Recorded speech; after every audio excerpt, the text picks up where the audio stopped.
in the upper extremity. You've got the humerus. Always on the thumb side is the radius, and on the little finger side is the ulna. So I have the humerus, the radius, and the ulna. That's a Jimmy McKenzie. Not the banana of the boat. All right.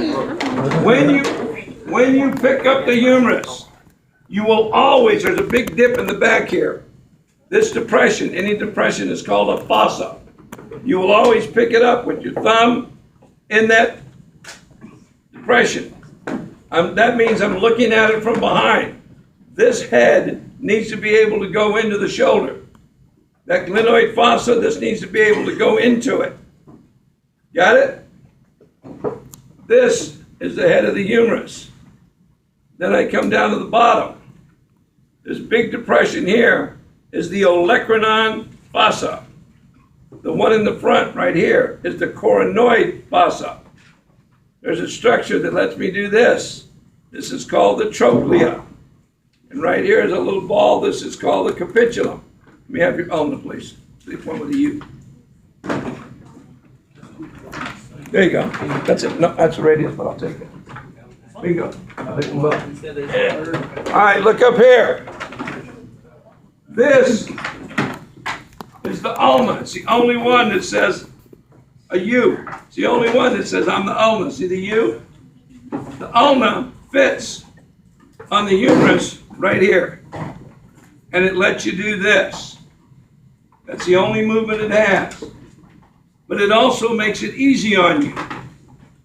If this is the olecranon fossa, this is the olecranon process. The process sticks out. So here's the olecranon process. Here's the coronoid process. And this is the trochlear notch.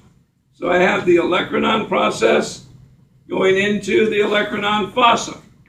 I've got the coronoid process going into the coronoid fossa. And I've got the trochlea sitting in the trochlear notch. The last thing you need to know on here is there's a little bitty point. And that's called the styloid process of the ulna. Everybody got it? If you know these three pieces, the olecranon process, the coronoid process, and the trochlear notch, then you know these three. Be careful. When I was on the scapula, I said the acromion process, then I said the coracoid. This is the coronoid. They are not interchangeable. Got it? This flathead one is a radius. It is always on the thumb side.